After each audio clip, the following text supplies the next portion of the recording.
The 2023 NFL Draft is coming up, and if your team needs a running back, you're in luck. This class is stacked from front to back with quality backs that can make immediate impacts in the NFL. In this video, I go through the top 10 running backs in this class, listing each back's strengths and weaknesses, and overall giving them a grade. If you enjoy this video and or agree with my list, please leave a like on this video and subscribe to the channel for more content like this. Also, check the description for my other social media sites and website for extended analysis. I'm Chase Keller, and I hope you enjoy this video.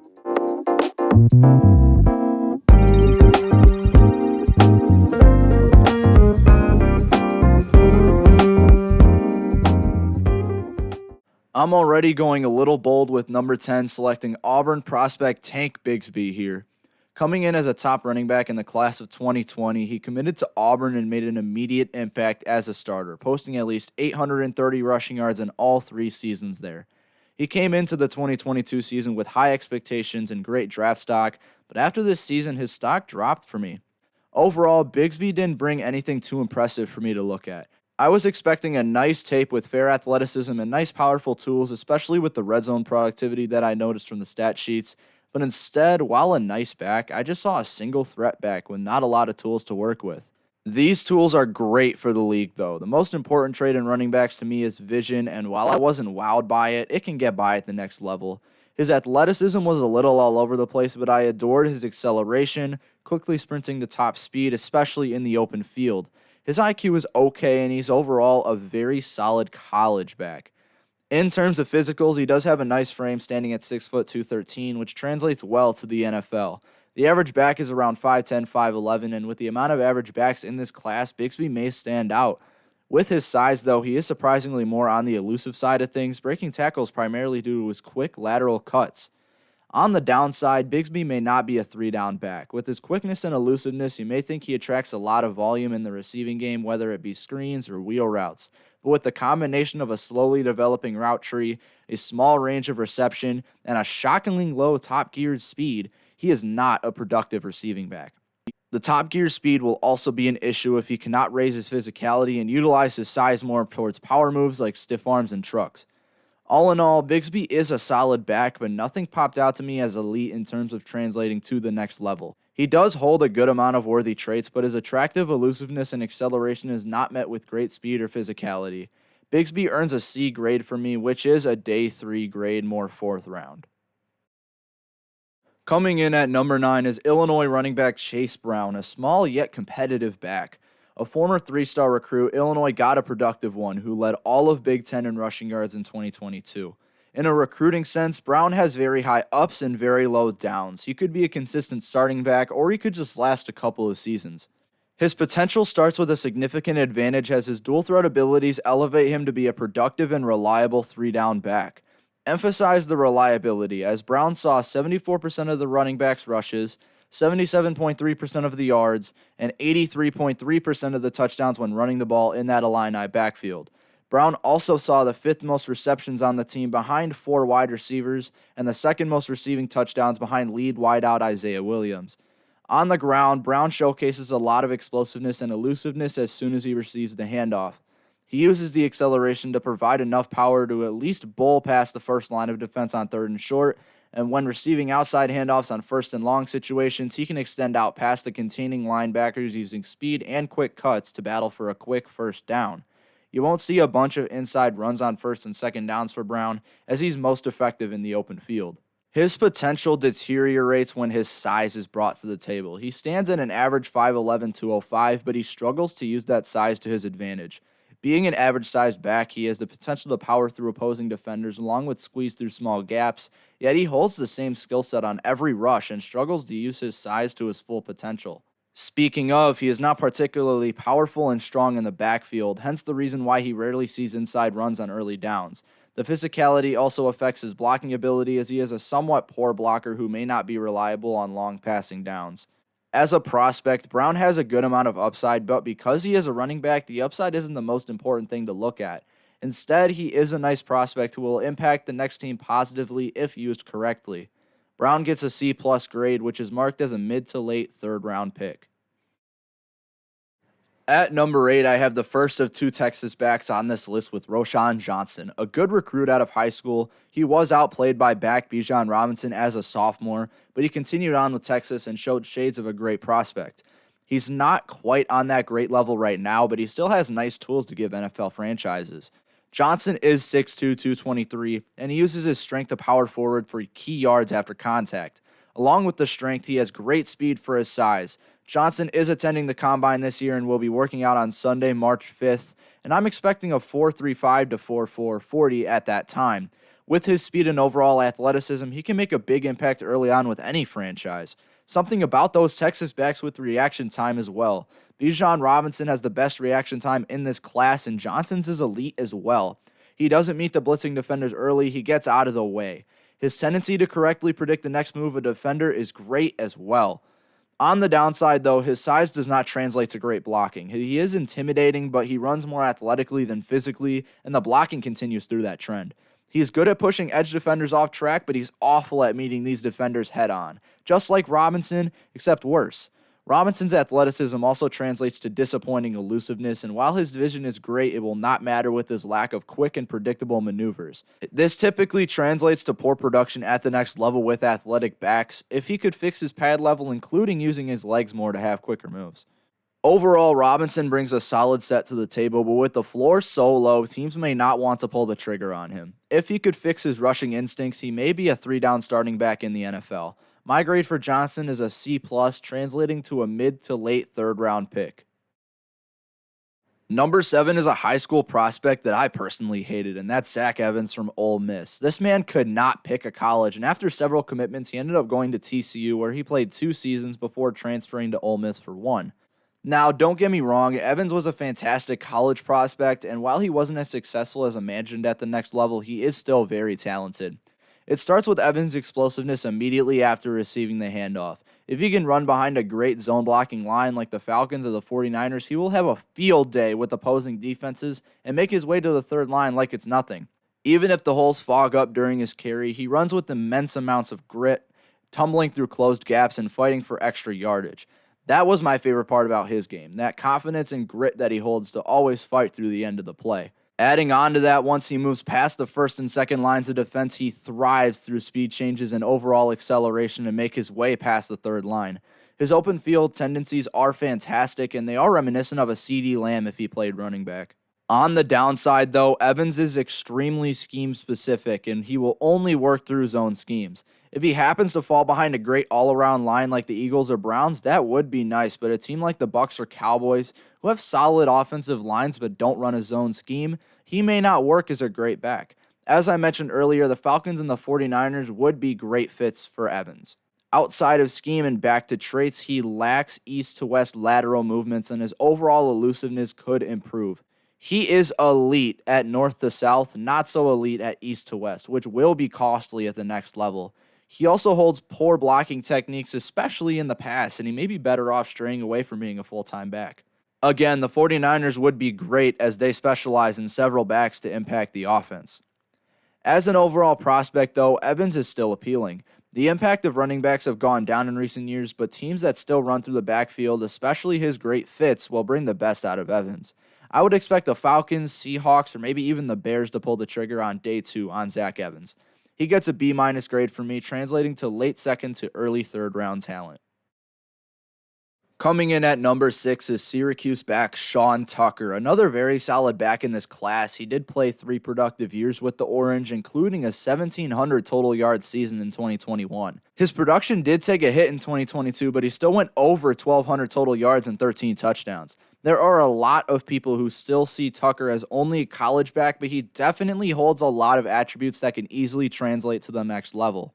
First, Tucker is very explosive from the handoff like Evans. What's different, though, is that he uses the explosiveness all around, including stretch plays, inside runs, and even receiving the ball out of the backfield. His explosiveness translates well into solid quickness, elusiveness, and acceleration. Noting that his frame fits the NFL at 5'10", 205, his explosiveness becomes even more impressive.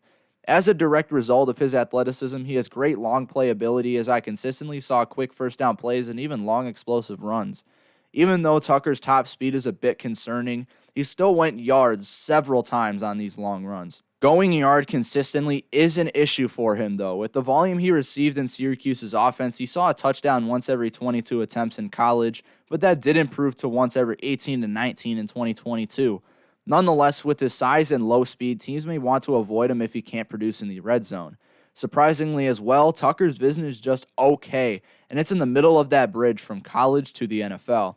Tucker's frame also does not translate to blocking, as he is a mediocre blocker in a class full of mediocre blockers. His techniques are fine, he just can't seem to hold up most of the time. Tucker has some NFL talent and some college talent, but he has enough translation to be considered for the sixth spot. With his athleticism for his size, he could be a great back at the next level. I'm giving Tucker a B, which translates to mid-second round talent. Past the halfway point, I have Devon Achane out of Texas A&M at number 5. There's a solid line of athletic backs in this class, and only a couple of them are worthy of making this list. Achane is one of those guys because he's not just an athlete. Talking about his athleticism, though, he is a track star who is one of the greatest sprinters in Texas A&M history. His elite speed should be enough to land him along the 4.25 range in the 40-yard dash this Saturday, March 5th. The athleticism translates onto the football field as his great top speed, acceleration, and immediate explosiveness imitates a Tyreek Hill type athletic. Because of his athleticism, he should be a fantastic gadget player in the NFL, seeing volume both on the ground and in the air. He may not be a 3-down back, but he will definitely give any team something to exploit and toy with. Athleticism can't teach vision, but Achane consistently hits gaps from wide open to tight. Again, vision is the most important trait in a running back prospect to me, and he can use both patience and discipline to hit these gaps. In the open field, he trusts his athleticism to find those areas, but his open field vision could be improved on, especially since he is so athletic. On the downside, Achane stands at a concerning 5'9", 185 with little room to grow. Of course, he's going to have to sacrifice his size for his athleticism, but at the next level, he could get tossed around by defenders pretty easily. He struggles to break first contact, and his yards after contact was poor in college. His size also translates to poor blocking in both passing and running situations. As I mentioned earlier, Achane has 3-down back concerns, as he may just be used as a gadget player at the next level. Of course, gadget players are extremely important, and the value of them is growing in a developing NFL, but his value will still plummet if he can't play as a 3-down back. As a prospect, Achane is a freak athlete who will impact at multiple levels of offense. Yet his concerns are a lot, and a team will be taking a big risk with selecting him. I'm taking a big risk myself by putting him at a B grade, making him a mid-second round talent. Number 4 is a completely different prospect from Achane. Zach Charbonnet out of UCLA falls here. After back-to-back extremely productive seasons at UCLA, he finally entered the draft after surprisingly staying the previous year. Great idea for him, though, as his stock rose and he gave scouts more reasons to look his way. Charbonnet is a very physical back, but he doesn't play like a fullback at all. Think of him as a Dwayne McBride with receiving abilities and a faster motor. Charbonnet consistently breaks first tackles better than almost everyone in this class because of his habits of finding a man and getting him to the ground. He also showcases solid speed and acceleration, especially for his frame at 6'1", 220. Expect a 40 time in around the 4.38 area. With his nice mixture of power and athleticism, Charbonnet also showcases great vision. On inside run, he's patient behind the line before accelerating through very tight gaps that are sometimes not formed when he takes off. In the open field, he has nice quickness to change speeds and find the next place to be. It's almost like he sees the future, and I can only say that about him and the top 2 backs in this class. Negatively, Charbonnet lacks lateral movement that will meet NFL standards. Just like Evans, he is a fantastic north to south runner, but east to west, he's a bit mediocre. There were many times throughout his film where I noticed that he missed potential long plays because of his lack of lateral movement. Charbonnet is also okay with deception. In the backfield, running backs need to fake as well as they can and play action plays to distract and pull defenders' eyes away from the primary routes. He isn't great at this, as after receiving the fake handoff, he almost immediately looks towards his route or his blocking assignment. Speaking of the routes, he is an underdeveloped route tree, and while he can catch passes out of the backfield on screen passes, he may not be able to keep his confidence when told to run routes. Overall, Charbonnet is a great physical back who has a lot of appealing traits, but he may not fit the NFL status quo for running backs. Yet, I'm confident that his traits will translate and he will be a nice starting back. I'm giving Charbonnet a B+, which translates to an early second-round talent. Coming in at number 3, I have Tulane running back Tai Jay Spears. Spears was arguably Tulane's best player on a top 25 team who happened to go 2-10 the previous year. Spears had nearly 1,600 rushing yards, over 250 receiving yards, and 21 total touchdowns on the season, which while in a group of 5 conference, there's still a bunch of upside in Spears' game. There's something about Spears' tape that just satisfies me. When I watched the Cotton Bowl against USC and their game against Cincinnati, I saw many traits that will easily translate to the next level. First, Spears is very athletic. While not as athletic as A&M's A-Chain, he still has elite speed and explosiveness to go along with his solid elusiveness for the next level. He's consistently making athletic plays that contribute to his elite 6.9 yards per carry. To go with his athleticism, he has good vision that will translate well. While there are running backs with better vision than Spears, that combination of speed, quickness, elusiveness, and both tight and open field vision is rare in prospects. The reason that his stock is so low is due to his lean frame for his height. Standing at 5'10", 195, he is fairly strong, but still brings a lean frame to the table for these franchises, not fitting the typical build of a 3-down back. Despite his size, Spears is still a productive blocker in both the pass game and run game, which will be galore when teams contemplate selecting him. A problem with his lean frame, though, is that he struggles to break first tackles on the outside. In his film, when met with nickel corners and outside linebackers, he struggles to break dive tackles or make elusive and/or athletic moves to bounce off. Because of his lean frame, he does not have that leg strength to break these tackles. Along with that, his 3-down potential takes a hit when realizing that he's only useful in the screen game when talking about a receiving back. He is a subpar route runner with an underdeveloped route tree, but that will develop when playing for an NFL franchise. Spears may be lower on others' lists, but to me, Spears is a fantastic back with heavy upside. Yet, he will need to build on his frame if he wants to be more reliable. My grade for Spears is a B+, which translates to an early second-round talent. At number 2, I have Jamir Gibbs out of Alabama. Transferring from Georgia Tech was a great idea for Gibbs as he now raised his stock along with leaving 5-7 GT in the dust. Gibbs brought his best self out at Bama, and that is going to be key for this report. Just like a couple of the last backs mentioned, Gibbs is a very athletic player who will be great behind a good offensive line. He was used in many ways at Bama, and in every aspect he was efficient, showing his versatility in a tolerable offense. His athleticism translates to being a great gadget player. In my first mock draft, I mentioned that Gibbs would be great for Philly's offense because he's just a better version than Kenneth Gainwell. Adding on to these fantastic traits is his vision, which is top-notch for this class. He is the best open field runner in this class, which justifies his versatility in Bama's offense and his receiving ability. During his film, I noticed a lot of times where he put a third-line defender out of his shoes, and he left linebackers laying on the ground. With open field vision and elusiveness of that matter, Gibbs should be highly touted as a nice RB2 to my RB1. He does have a lean frame, which I mentioned with Spears is going to be a slight problem at the next level. Bouncing outside may be a trouble with Gibbs, but in the right scheme, he may get those contained blocks and get the open field that he needs. As I mentioned before, Gibbs is a great gadget player, which with the right team will be amazing.